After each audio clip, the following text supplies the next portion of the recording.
2021 தேர்தலில் வந்து அதிமுக ஒன்றிணைந்து செயல்பட்டு வெற்றி பெற்றிருக்கோம். ஒன்றிணைந்து செயல்பட சொல்லி அமித்ஷா சொன்னாரு. அதை கேட்காம பிரிஞ்சு இருந்தனால தான் தொடர் தோல்விகளை சந்திச்சு வந்தாங்க. ஓபிஎஸ் செய்தியாளர் அண்ணா திராவிட முன்னேற்ற கட்சியினுடைய நிறுவன தலைவர் எம்ஜிஆர், அதை புரட்சி தலைவர் எம்ஜிஆர் மறைவுக்கு பின்பாக அந்த இயக்கத்தை கட்டி காத்து 16 லட்சம் தொண்டர்களை 1.5 கோடி தொண்டர்களாக உருவாக்கியவர் புரட்சி தலைவி அம்மா. அவ்வளவு பெரிய சக்தி வாய்ந்த தலைவர், அந்த கட்சியினுடைய தலைவராக இருக்கின்ற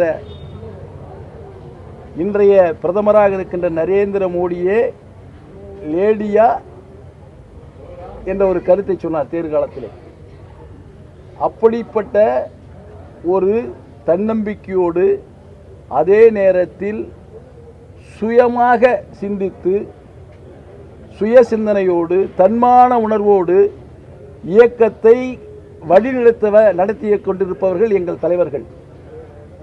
அவர் வழிவந்த இன்றைய கழகத்தினுடைய பொதுச் செயலாளர் எடப்பாடியார் தன்னுடைய தலைவர்கள் எந்த சிந்தனையோடு வழிநடந்தார்களோ அதை ஒட்டி நடந்து செல்கின்றவர் எங்களுடைய பொதுச் செயலாளர்.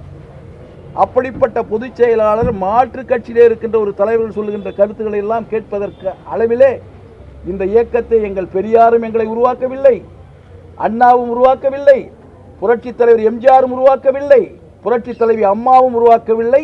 அதுபோல ஒரு தொண்டனும் அதிமுக கழகத்தில் இல்லை என்பதை தெரிவித்துக் கொள்கிறேன்.